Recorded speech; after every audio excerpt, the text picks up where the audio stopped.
Connor, clearly not the result or performance you wanted in the weekend. What are your considered thoughts on the defeat at Exeter? Yeah, it was a really, really disappointing display result.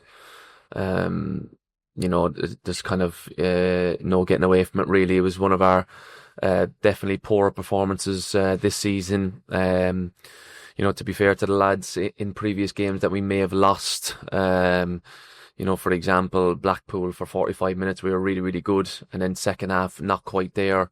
Lincoln in spells, particularly at the start of the second half for 20 minutes or so, we were good. But I just think Exeter-wise, it was start to finish quite poor in my opinion. So, in previous losses before, there's phases in the game or parts of the game that you think, right, that looks a bit like us.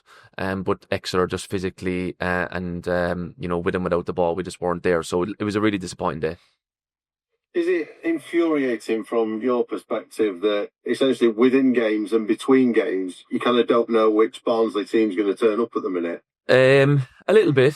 It's really frustrating in terms of, you're looking for us as a group to move forward in the right direction just at a kind of an important time, and we seem to be taking a big step forward and a big step backwards, which is frustrating. And we need to get better at that. And I think everyone needs to realise in the squad that we've got such an amazing opportunity ahead of us. And people talk about our games at hands and all the rest of it, and we've got such an unbelievable opportunity to really grab it and move forward. And I need to see that consistently within the players, whether that's training, whether that's every single game. They need to realise that that the opportunity they've got in front of them to really kick on in the league, and we can't keep taking this forward step and this step backwards. So, they need to realise that more than anything and really grab what's in front of them. Can you pinpoint anything in terms of the reasons why the form may be quite seesaw at the minute? Maybe team changes, maybe something that you're asking them. Is there anything that you've kind of seen in terms of trends over the last few weeks? It's difficult to say exactly what it is, because if I knew it, we'd be not as inconsistent. But I think I need to see a little bit more from the group to every single game, and really grab the opportunity, and look, sometimes you're just not there in games. I've said to the players, I've been in plenty of them, you're just not there, and then days happen. I think we've all seen it with teams even who get promoted. There'll be a certain couple of games where they're just not quite there, and they regroup and they come again stronger. And we need to, regroup now and come again stronger and get better. And we all look at the young lads, and they've been such shining lights and positive displays from them, and really exciting. But there's a bit of me now that I need to see more from the older lads as well, and really step up and create that consistency, and guide them as well at times. Has Adam Phillips come through okay? I think he went off with a knock at the weekend. Yeah, he's come through fine. Yeah, there was no issue with Philo from that point of view, injury wise. Other squad changes. Can we expect a few more players back? Anyone else missing for the Mansfield game? Yeah, we're hoping Josh Earl's going to be okay and back and fit. Josh has had a really frustrating period in terms of injury. He's just not quite getting over it, and then he'd be on the grass for a couple of days, and then a reoccurrence of it. But we're hoping now that he's through it. He's had a couple of decent days on the grass again, and we're really hoping that he can now have another good day today and be involved in the Mansfield game. Didzy's been back on the grass, which is positive. We're hoping that he'll be available for selection for Mansfield, and Georgie and Nate Outbeth have still got a couple of weeks to go. What do the next few days look like, Connor? Will the players be in at all on Christmas Day? No, with Christmas Day off, so we'll have been in yesterday, today, and Christmas Eve, and have 3 really good days, and then we'll have Christmas Day off, and I'm ready to come back in then for Mansfield on Boxing Day. Have you had different experiences over the years in terms of Christmas under different managers, whether you're in or not? Did you have a kind of clear idea of how you wanted to do this period when you were the top coach? Yeah, a completely mixed bag when I was a player. Some in, some off, some you have to travel obviously because of distance. Completely mixed bag. I don't think it's it's a case of what's wrong and what's right, what is wrong and right. You know what I mean? You do things and it works, and you do things and it doesn't work, and that's just day-to-day stuff as well. So, and I don't think it's fair for for the punishment now after Exeter and go, you're in Christmas Day, lads. That's not in my kind of DNA, let's say, to change things like that. I'm always very consistent. We analysed the game yesterday, and we try and become better whether it's win, lose or draw constantly. And I used to get really frustrated with managers, and you lose on a Saturday and you're in on a Sunday, lads. That's just not for me. It's be really consistent with your energy and your emotions, and you hope that gets repaid from the lads then as well on top of that. How did you find Christmas as a player? And obviously you're now carrying on in football as well, because I suppose it's kind of an occupational hazard that Christmas is just very different when you're in football. Yeah, it's just part of the territory. I'm so used to it now. And look, you try and make the utmost time with your family as possible when the time is there. But me knowing that there's a huge job to do, obviously, over the Christmas period and trying to get results. With it, like I said, go back to the opportunity to gain points and to build momentum. So look, I'll enjoy the time I've got with my family, but I know that full eyes are on the fixtures as well, and getting the most possible points as possible, because ultimately, look, that's what I'm here to do. And I think everyone in the building realises that we'll have a good day. We had a good day yesterday, a good day today. Christmas Eve, we're in tomorrow, and there's full preparation and ready to hit Mansfield head on come Boxing Day. What's the perfect Christmas gift for you this Christmas, Conor, both from a football perspective and a non-football perspective? As many points as possible, that's for sure. I think every manager would say the same. And then I think away from football, it's just to spend a real nice Christmas day with my family. Look, I stay up and away from them quite a few nights a week over the course of the season, because I'm committed to my role, and I love obviously being up here, and there's nobody wants to win more games for this football club than me. So just to enjoy a really nice day with my family as well, which would be nice. Boxing Day is always a special day, isn't it, in the football calendar for players and coaches and supporters. I suppose it's nice that you're at home and you have got a couple of home fixtures this festive period. Yeah, it's really nice for everyone. Our home form and our home kind of performances have been decent over the course of the season. So, we've got 2 home games now coming up against Mansfield and Lincoln, and can we really, create that atmosphere and hit it head on and put in performances that I feel we've been doing at a decent, consistency, let's say, particularly at home. So hopefully we can keep that up over the next couple of games. Thoughts on Mansfield? They've had a bit more of a tough run recently, but a solid start certainly at the level. What are you expecting from them? Yeah, a difficult game as always. There's no easy game in this league. They make it really difficult for teams. They had a really close encounter against Stockport, and Stockport would obviously be considered one of the better teams that, and kind of better squads and a promotion contender. So, they've got their players back now, Stockport as well. So that would have been a difficult game for Mansfield, and they gave it everything, and they were very close to getting a result. So, we know that we're going to have a very difficult game on our hands, and we've got to be absolutely ready come Boxing Day for it. And just finally from me, Conor, in terms of the window, have you kind of got any early insights of whether there'd be any early business in January, in or out? Are you expecting that to take a little bit longer as things pan out? Well, we're hoping for business. Look, I think everyone's fully aware that over the last couple of days, you're seeing rescheduled fixtures, and the Liverpool game will have another fixture call off for us. So I think from Blackpool after Liverpool onwards to about mid-March, we're going to be relentlessly busy. It's going to be a fierce, part of the season for us, where we're going to need bodies, we're going to need players available, we're going to need business, we're going to need to bulk up the squad. I think, I've made it fully aware of the positions that I want to fill, and hopefully, obviously, come the end of January or as early as possible, I'll get that, and I'll get them bodies that's needed. For Christmas, and good on Boxing Day. Thank you. Cheers. Hey, Conor, just on the left backs of Greta and Jen, I know you said they're still a few weeks away. Is that dragging on a bit more, maybe with both than you want? And have you got a rough? Could they be involved at all in these Christmas games up to and including Port Vale? No, I don't think they'll be involved. I think the best case scenario, they may be involved for Liverpool. we're trying to fill that slot as I spoke about last week. We've just had no quite luck over the last kind of 6 or 7 games from that point of view. We all recognise that obviously Tenai Watson's been playing there out of position. Mal's been played there a little bit at Stockport. So it's not an ideal scenario. We're trying to plug gaps in that position. Josh Earl coming back, we're hoping that can, play in that area and help us for sure, because it gives us that balance. Being a left footer gives us height as well, which would be a positive. So it's one of them cases that we're plugging gaps a little bit from the defensive point of view, and particularly at left back. Obviously, you got them to come back as right back or left back. Are they areas that you might strengthen in the transfer window in terms of depth? Not left back. We've got George. We've got Nate. We've got Josh. Obviously, sorry, as well.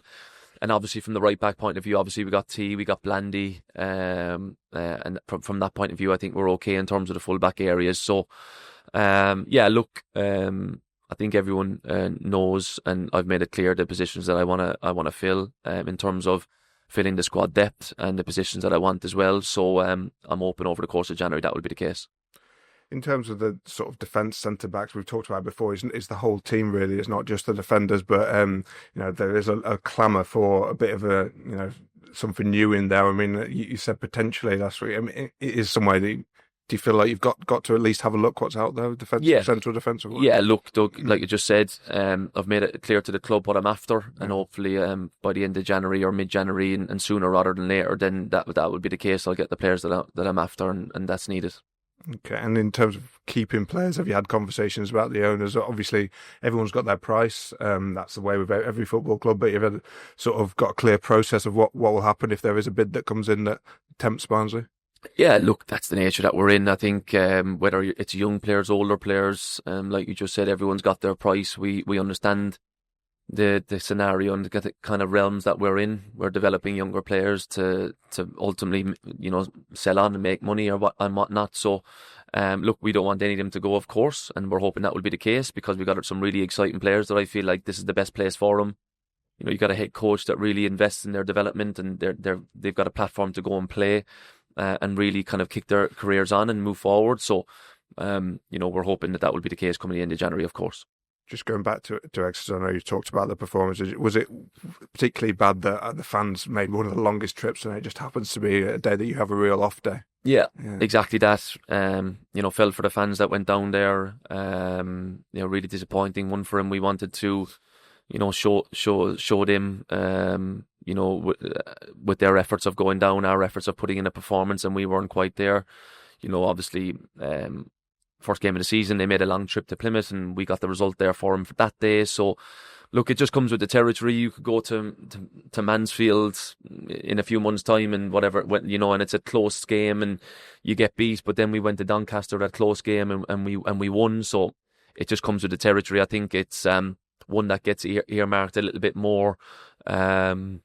With the distances, and I know that the fans put in long journeys, and there's no one more than me that respects that and appreciates it. I think there was one or two things put out there that people didn't go over and clap. I certainly did, because I respect them all the time. There's a clear view of me going over and clapping them and taking whatever came back in my way as well. So, look, it's part of it. And did I want the result and the performance to go that way? Absolutely not. And we appreciate all the travel that they do.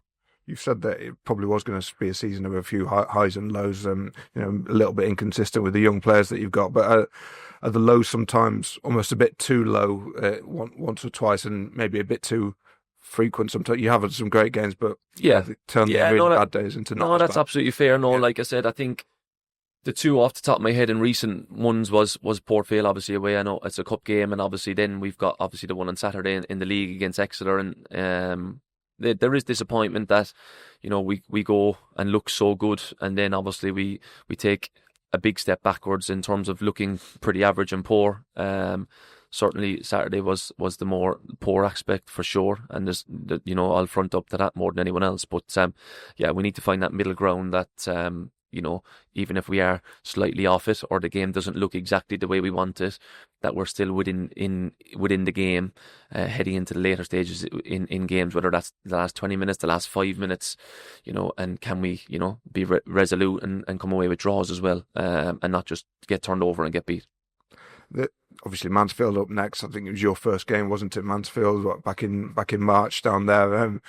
You had 48 hours notice or whatever with the players. I mean, how, just looking back at that, I mean, what would you say that the journey you've been on and what you've sort of learnt in that time? Yeah, we're nearly kind of 9-10 months into it now, and look, it's been incredible, really. Look, the change, obviously, at Mansfield, I didn't know that I was going to get the role permanently. I was filling in till the end of the season from that point of view, and then obviously, was it 4 or 5 games later, I got it permanently. But there was a frantic few days for sure going into the last Mansfield game. 48 hours notice. And look, obviously we came on the wrong side of it that day, and hopefully now with a bit more notice and a bit more preparation that we can go into this one fully ready to go. Just kind of generic question coming to the end of the year, but looking back on your 2025, and quite a big one for you, obviously getting this job, and a very different sort of change from a year ago, I guess, when you were first team coach. How would you sum up your year? How do I sum it up? How long have you got? Roller coaster. Obviously, look.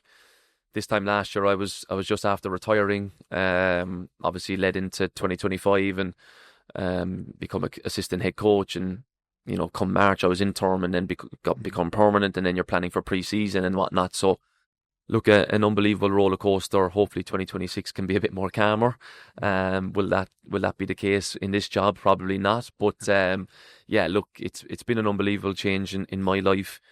Something that I cherish all the time, something that I hit head on every single day with the challenges that come my way, or with the good times. It's an endless kind of relentless cycle to always improve, to always get better, win, lose or draw, and hopefully we can have a real successful 2026 moving forward.